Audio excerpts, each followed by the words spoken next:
ser visible te ayuda a que a veces no te dejes llevar muy fácil por lo que dicen los demás, o no te dejes llevar, o no te dejes aplastar por situaciones, por cosas, ¿no? Entonces, al hacerte tú visible y al hacerte fuerte, y al hacer estas cosas que te empoderan, pase lo que pase, no te puedes destruir.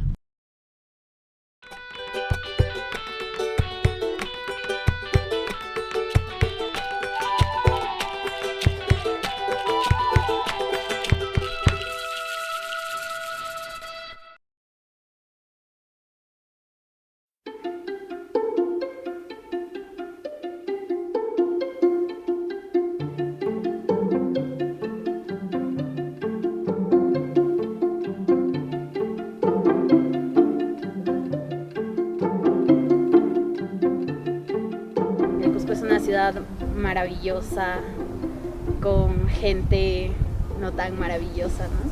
Por el hecho de amarrarse a ideas muy machistas, ¿no? Muy cis heteronormadas, que nos pone como en niveles, ¿no? Significa definitivamente muchas emociones complicadas porque claro, muchas son buenas, muchas son gratas, pero también muchas son incómodas, molestas, así que es una mezcla bien compleja, que tiene muchos contrastes, muchas desigualdades, que realmente puedes ver de todo y conocer de todo porque mucha gente pasa por acá, porque el Cusco significa como un lugar que mucha gente quiere ver, pero no necesariamente la gente que vivimos acá. Me gusta que el Cusco sea una ciudad grande, más grande de la ciudad en la cual crecí, que haya más gente, más posibilidades de, no sé, de estudiar, de diversidad, digamos, respecto a la diversidad hay mucha, al menos acá pude ver que hay movimientos feministas, movimientos LGTB, algo que no hay en Quillabamba, en la ciudad donde yo nací. Entonces eso es lo que me gusta porque me ayudó a conocerme y me ayudó a desarrollarme dentro del activismo. Me gusta que es mágico, tiene una magia que creo que es súper genial. Para mí Cusco representa, bueno, en un principio representó una puerta porque yo migré de una provincia de Puno y me vine a vivir aquí ya para poder estudiar en una universidad. Y representaba una puerta porque de hecho la provincia donde yo estaba era mucho más cerrada, mucho más conservadora. Entonces yo al entrar aquí o al venir aquí esperaba algo de libertad, algo de información, ¿no? Encontrarme con mis pares, por ejemplo, ¿no? Saber que no estoy sola o solita. Me gustan mucho sus tradiciones, me gusta el idioma, me gusta que hayan chicherías, que hayan fiestas patronales, que todo sea holgorio. Me gusta que está rodeado de montañas, que caminando 5 o 10 minutos ya estás fuera de la ciudad y puedas sentirte más libre, ¿no? Cusco para mí es mi origen, ¿no? El lugar donde nací, mi familia, donde me inicié como activista, pero también es como una limitante, es algo que me frena, que no me deja ser yo mismo. Es una ciudad muy pequeña y como dicen, ¿no? Ciudad pequeña, infierno grande. Hay miradas, hay cosas, porque como recién están empezando a entender la diversidad como viva, algo así. Si te hablo hace 7, 8, 9, hasta 10 años o 15 años, estar en esta ciudad era como estar limitado, ¿no? Porque muy aparte de que al ser una ciudad muy costumbrista, te limitan mucho, ¿no? Te empiezan a crear de una manera y de otra. No hay más porque como es una ciudad pequeña también no puedes ver más allá. En la niñez yo tenía claro que no me identificaba con cómo me trataban en casa. Yo crecí principalmente criada por mi abuela. Las maneras en que me criaron eran muy de castigo, eran muy prohibitivas. casi, todo era demasiado así, como que mucho de castigo. Entonces obviamente tenía que comportarme también de cierta forma, y mucho antes de que yo me dé cuenta incluso de mi propia identidad o de darme cuenta de que estoy expresando hacia el resto, porque yo no era tan consciente de eso, mis familiares ya veían en mí y tenían como que cierto temor de que cuando crezca yo sea una chica trans.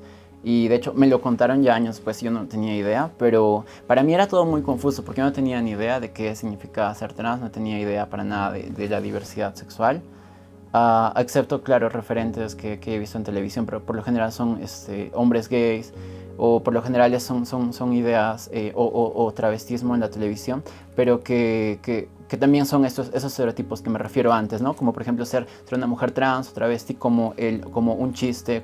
Y claramente yo no tenía esto entendido como algo que se podía hacer, sino para mí era algo como que está siendo actuado o representado solamente en el momento. Yo no tenía una idea de que que la existencia trans es algo, ¿no? El hecho de ser, o existir como siendo marica, siendo lesbiana, era algo que podía estar cercano a mí. Entonces siempre lo he visto como algo ajeno hasta que en la adolescencia ya empecé a explorar más mi sexualidad. Yo desde niño supe que era distinto, pero nunca había visto a alguien así como yo creía, ¿no? Las únicas referencias que tenía en la ciudad de Quillabamba era una mujer transexual que era muy conocida y era muy estigmatizada y discriminada al mismo tiempo, ¿no? Si en la ciudad había una única referencia, en el campo no había ninguna, ¿no? Y nunca se habla del tema. Yo era un niño muy tímido, no podía hablar, no podía entablar conversación con las personas, quizá porque siempre me habían hecho sentir que tenía que ser así por ser del campo. Bueno, mi salida del closet fue a los 19 años, cuando yo le cuento a mis papás que tengo una orientación sexual distinta a la heterosexual. En parte, la respuesta de ellos fue buena. Ellos aceptaron, ellos dijeron que sí, que ya sabían, que sospechaban. Recuerdo a mi mamá que me dijo, soy tu madre, es obvio que sé, ¿no? Que sé cómo eres y te acepto como eres, ¿no? Una de las primeras razones por las que yo regreso de Lima es porque tenía que sanar cosas con mi mamá. Y volví más que todo por eso, ¿no? Porque estaba viviendo una mentira, ¿no? Mi mamá no sabía sobre mi opción sexual y vine más que todo por esa razón, ¿no? Venir aquí también ha sido muy difícil porque hasta ahora me cuesta, ¿no? He tenido que aparentar durante casi 1 año y medio otra vez, vistiéndome de una manera para que no me digan nada, no me juzgaran ni nada. Y cambiar todo eso y enfrentarme de nuevo ha sido complicado porque me ha llevado discusiones, peleas, miradas de mis primos, miradas de mi familia, miradas de la gente que eran mis amigos, dejaron de ser amigos míos. Entonces vino con un montón de cosas, ¿no? Y hasta ahora todavía sigo enfrentando ese tema, ¿no? Porque, como te digo, al ser una ciudad un poco pequeña, es un infierno a veces muy, muy grande. Y sobre todo para mí, ¿no? Yo lo siento así.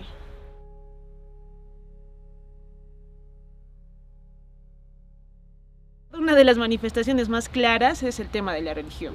O sea, hasta ahora, por ejemplo, mi mamá lo entendió y todo, pero el tema de la religión marca bastante, ¿no? Porque dice, en la Biblia dice que no, en la Biblia dice esto, en la Biblia dice esto no está bien ante los ojos del Señor, y bla, y bla, y bla, ¿no? Yo de niño, incluso adolescente, era católico, era muy religioso. Es más, terminando mi confirmación en secundaria, estaba como orientándome a preparándome para cura, ¿no? Asistía al seminario cada fin de semana. Mientras que otros iban a 15 años y otras cosas, yo iba al seminario, iba a misa y esas cosas, ¿no? Pero también como que ese acercamiento no me hacía sentir como espiritualmente bien, pero también me hacía sentir culpable, ¿no? Emocionalmente me desestabilizaba un montón, porque me hacía sentir culpable, ¿no? Por mi orientación sexual, por mi identidad, por mi feminidad, por mi forma de expresarme, yo qué sé. Se siente bien feo, es algo que arrastras toda tu vida, es algo que no te deja hacer, ¿no? Y es algo que a muchas personas que no se logran liberar de esto, terminan siendo igual de homofóbicas, igual de transfóbicas que la sociedad, ¿no? Porque no se sienten aceptados y tampoco se aceptan a sí mismos, ¿no? Yo felizmente tuve un camino de separación, de cuestionamiento y pude liberarme de ese sentimiento de culpa, ¿no?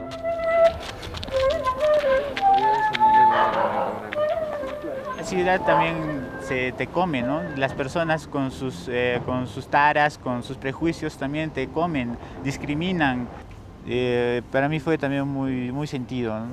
Porque mi madre me estaba diciendo que estaba sufriendo por no entender, por ella no misma, no aceptarse, no entender cómo somos libres y no tenemos por qué darle explicaciones de estas cosas a nadie y sentirnos mal por ella, por estas cosas. Yo me sentía muy mal porque ella no lograba entenderlo, muy negativo, ¿no? Que no debía ser.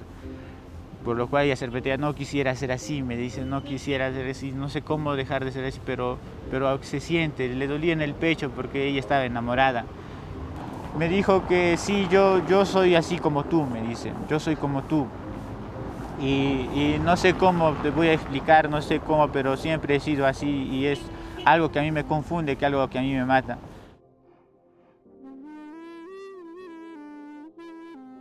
La Iglesia Católica es una institución colonial y que sirve a esos principios, ¿no? Y que no va a reconocer otras formas de espiritualidad o de creencias, ¿no?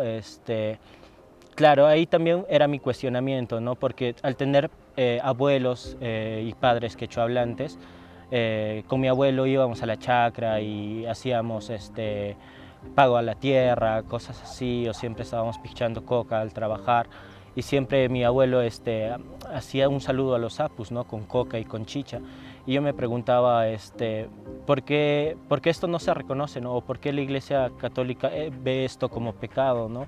O sea, siento que la religión, y yo que vengo de un pueblo donde el folclore y la religión está muy junta, ¿no? Es como... o sea, lo andino y lo cristiano está tan unido, pero que también en un cierto punto lo cristiano, lo católico sataniza las costumbres andinas, ¿no? Y que aún así yo haya crecido con todo eso fusionado, es como que, ¿por qué no? O sea, quizás no hemos tenido un libre pensamiento, quizás no hemos tenido el poder elegir, el poder pensar, no desde el castigo, sino desde nuestras acciones más libres, ¿no? No hagas esto porque Dios te va a castigar, o la Virgen te está viendo las cosas que estás haciendo, ¿no? Algo bien curioso que se da en América es el sentido espiritual o el sentido religioso que tenían las disidencias sexuales. Tiene por registros cerámicos de los moche y que también eran sacerdotes, ¿no? Que muchas personas homosexuales o transexuales tenían ciertas funciones rituales, ¿no? Entonces, con esta excusa de evangelizar, se empezó a condenar todas estas prácticas, ¿no? Todas estas prácticas culturales, religiosas, pero que también estaban muy relacionadas con prácticas sexuales o identitarias, ¿no? Buscando referentes históricos que en Paucartambo, que es un pueblito de Cusco, se da la fiesta de la Virgen del Carmen el 16 de julio, una fiesta muy famosa, pero buscando sus orígenes me doy cuenta de que hay como justamente esta transposición de lo colonial desplazando lo indígena, ¿no? Antiguamente lo gobernaba una mujer que era una princesa, ¿no? Y cuando llega a la Iglesia Católica se reemplaza la imagen de la princesa por la imagen de una virgen, ¿no? Y lo que te cuenta es que los chunchos peleaban con los collas para llevarse a la Virgen hacia cuál de estos lugares iba a quedar, ¿no? Y la Virgen decide quedarse en ese lugar. Pero en un momento de estos sale la China Sahara, acompañada de todos sus diablos, a llevarse a los caídos en esta guerra, ¿no? En esta escenificación de la guerra. Y se los lleva al infierno en carrozas con fuego. Y yo me preguntaba, o sea, al ser esta princesa muy hermosa y todo esto, lo que hicieron los españoles fue transfigurar la imagen de la princesa por la de la China Sahara, ¿no? Como una demonia que encanta a hombres y que se los quiere llevar, ¿no? Entonces, la China Sahara es una figura muy potente, es una figura antagónica a la Virgen y que está muy vinculado con lo andino, ¿no? Como artista visual estaba hoy explorando el performance a la huaylaca, la huifala o el albazo. A huaylaca en el aspecto más jocoso, más hilarante de la huifala. ¿Qué es la huifala Yalinacuy? Es una danza y a la vez es una tradición que se mantiene por años del linderaje de las comunidades, donde la huaylaca o varias huaylacas, varones que se visten con faldas, llevan las huifalas, que son las banderas. Tienen que ser varones vestidos de mujeres porque van a resistir solo ellos la travesía que dan, ¿no? Desde una comunidad a otra bailando, y tienen que estar vestidos de mujer porque tienen que tener esa presencia para estar con la madre tierra.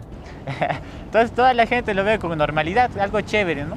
A mí la curiosidad, la pregunta que me da es ¿por qué vemos a estos personajes que son parte de él, los conocemos desde niños? De pronto en una plaza, si vemos así un personaje, la gente empieza a verlo mal, a burlarse, a criticarlo. Ahí es donde pienso que aflora esa doble moral. De si aceptamos a un personaje en estas danzas, en estos aspectos, pero no lo aceptamos así en la vida cotidiana. No nos gusta ver esto. Lo que siento cuando performo a la China Sahara es mucha alegría. Siempre me ha gustado el baile, ¿no? Entonces es también reconectarme con esa parte de mi ser que le gusta el baile, que le gusta performar. Es mi reconexión con el arte, ¿no? Reconocer también que el drag es una forma de arte, el maquillaje es una forma de arte, pero también es un medio de expresión. Para mí la China Sahara o el performance, lo drag, es también recuperar estas memorias que con algunas compañeras estamos luchando por recuperar, ¿no? Esta idea de que las personas LGTB, como ahora se nos llama, o las cariwarmis, los quewes, los chocollos, no somos como externos a la sociedad, ¿no? Siempre hemos formado parte de ello y lo vamos a seguir siendo, ¿no? Y que tampoco mi identidad o mi drag no tiene por qué ser antagónico de mi identidad cultural, ¿no? Es esta demonia andina, es este ser que vive en cuevas y en apus, en huacas, que está muy relacionada con su espiritualidad andina, ¿no? Que le gustan los pagos de coca, las ofrendas a la Pachamama, que vive en el Ande, que baila en las comparsas, que baila en las fiestas patronales hasta perderse, hasta embriagarse, hasta encantar a hombres y llevárselos al infierno. Para mí eso es China Sahara, es esa demonia que tengo dentro y que engatusa a hombres.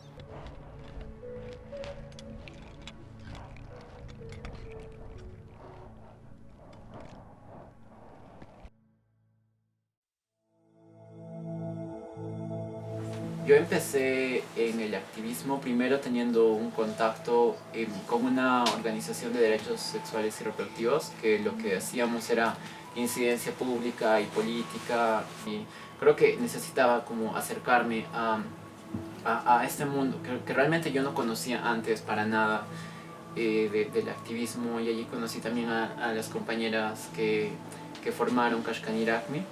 Y bueno, unos años después hace 2 años me invitaron para formar parte también de Kashkan Irakmi y también como plantearnos nuevas actividades, plantearnos como que metas, algún horizonte, porque también veíamos que teníamos intereses en común de querer seguir haciendo activismo, pero también la composición de cómo estamos en Kashkaninrakmi es separatista, porque lo integramos también personas de género no binario, lesbianas, bisexuales, pansexuales, mujeres lesbianas, bisexuales, pansexuales. La importancia de mantenernos conectadas, de mantenernos unidas, es que tampoco tenemos otras opciones más que hacernos esta promesa de cuidarnos entre nosotras, porque lo sentimos y porque lo vivimos todos los días, todo el tiempo. Entonces estamos en esas mismas vivencias, entonces reconocemos lo que puede pasar otra en muchas circunstancias, y sabemos que muchas personas no van a hacerse cargo. Las agresiones hacia mujeres trans también tienen una diferencia marcada de racismo, porque se nota que somos más aceptadas o podemos pasar de manera más, quizás un poco más tranquila, pero tampoco cómoda por completo, cuando tenemos el pelo rubio quizás, o tenemos la piel más clara, pero es también por cómo nos leen, y leen a una persona quizás que no es de acá, entonces no les preocupa, pero hay un odio hacia las personas trans o hacia lo marica, cuando te ven como una persona marrona, chola y abiertamente marica aquí. En mi caso, tener como este sustento académico fue mi base o mi fortaleza para construirme socialmente, ¿no?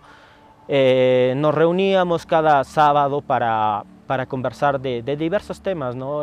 Conversamos como estas cuestiones de identidad, hablábamos de sexualidad, hablábamos de unión civil, de los derechos, de denuncias. Entonces fuimos generando como un ciclo, ¿no? Que se iba alimentando poco a poco. Y invitábamos a la gente, ¿no?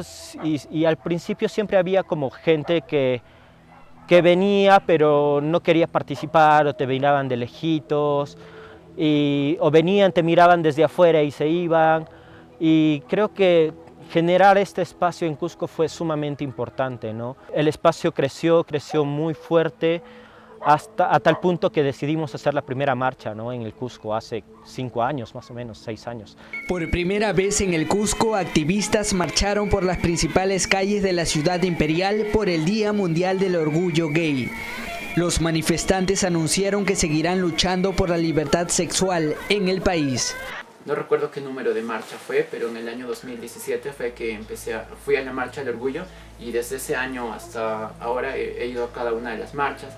He estado en algunas como que en el lado de organizar o de ver qué cosas se requieren, y es una experiencia muy bonita, es muy liberadora, y también creo que es importante para que podamos reclamar los espacios públicos en el Cusco que antes se nos negaban, porque viendo en retrospectiva desde la primera Marcha del Orgullo a la última que se hizo este año, la manera en la que nos hemos hecho espacio por nosotros mismos en el Cusco es increíble y es muy bonita, porque antes no se daba tanta cabida a que se haga un evento como ese, que se haga un evento como la Marcha del Orgullo, como digamos este año que hemos cerrado en una plaza grande, abierta, y la hemos llenado con personas maricas, lesbianas, trans, y eso fue muy hermoso. Sí había un intercambio de ideas, pero había mucha gente que veía y pasaban y nos insultaban, ¿no? Gente que se molestaba y empezaba a arrancar lo que pegábamos en las paredes.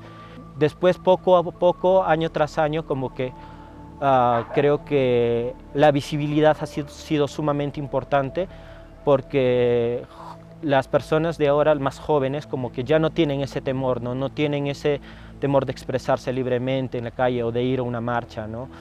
Hay mucho machismo, bastante machismo. Me ha pasado. He tenido incluso un amigo con el que me he llegado a topar así, ¿no? Porque me decía, no, pero tú vas a seguir siendo mujer, no me importa cómo te vistas ni lo que hagas, ¿no? Para mí eres mujer y eres débil.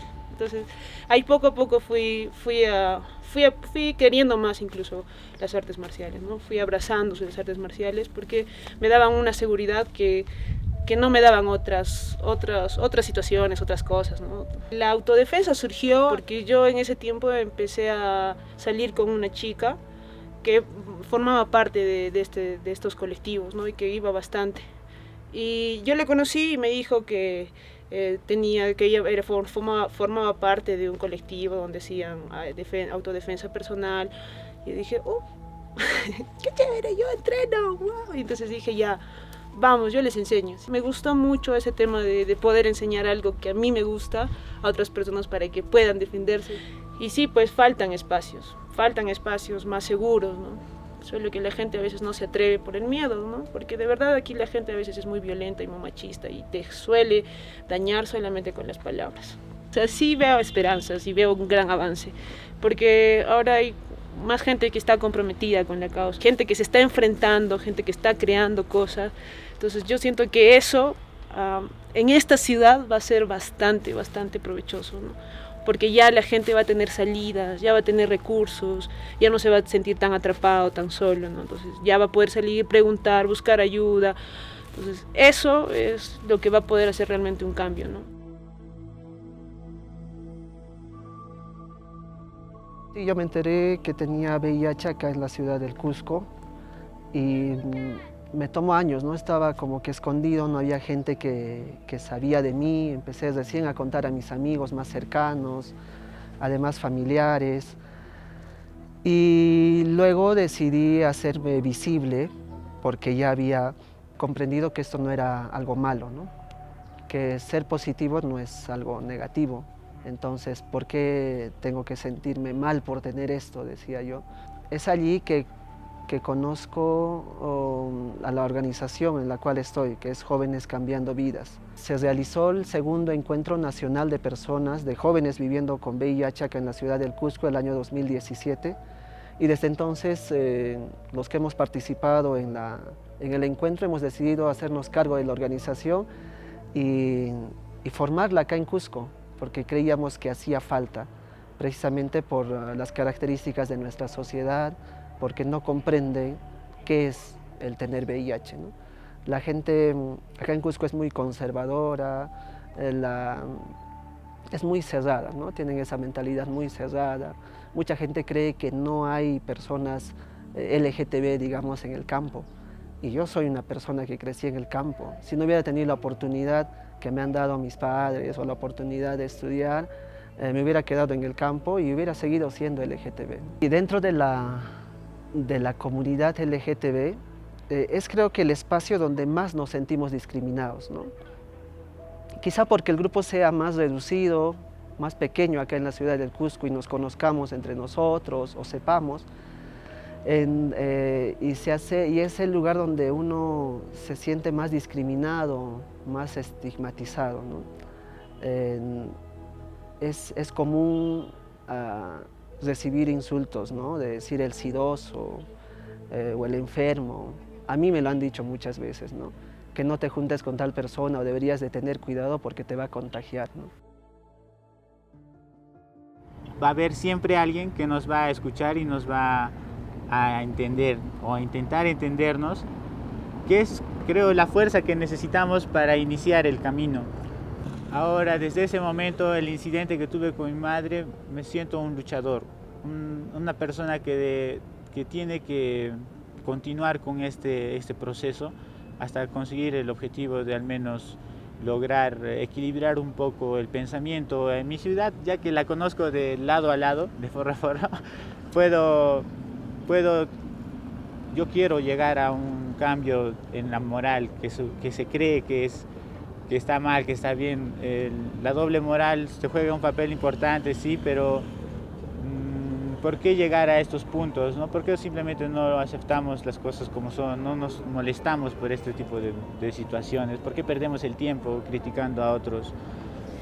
Me imagino un Cusco menos conservador, uno que no nos exilie. Me imagino habitando más ambientes donde son privilegios de heterosexuales. Me imagino quizás un Cusco que conozca nuestras existencias y que sepa que nuestras existencias son mucho más válidas que sus prejuicios o sus castigos religiosos. Me imagino un Cusco que no sea excluyente, un Cusco que nos deje participar también, donde podamos ocupar las plazas, las calles. Las personas LGTBI hemos existido siempre y vamos a seguir existiendo. Y no son los únicos o no son las únicas. Existimos, somos una comunidad y una comunidad grande.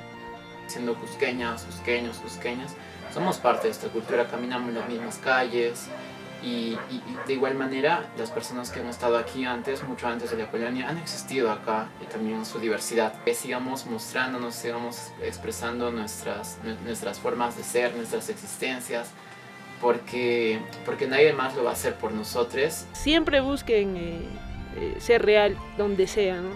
Seas congruente contigo mismo, mientras seas honesto contigo mismo, mientras sigas tratando de sanar, porque lamentablemente hemos venido a este mundo a sanar, entonces todo va a estar bien. Obviamente te vas a caer, te vas a sacar la mierda, vas a perder amigos, va a pasar muchas cosas, pero siempre va a haber esa satisfacción de que lo hice, ¿no? Al final llegué a salir, llegué a ser yo, llegué a romper todas estas mierdas y que la libertad de ser uno mismo no tiene precio jamás, jamás, jamás, jamás, jamás.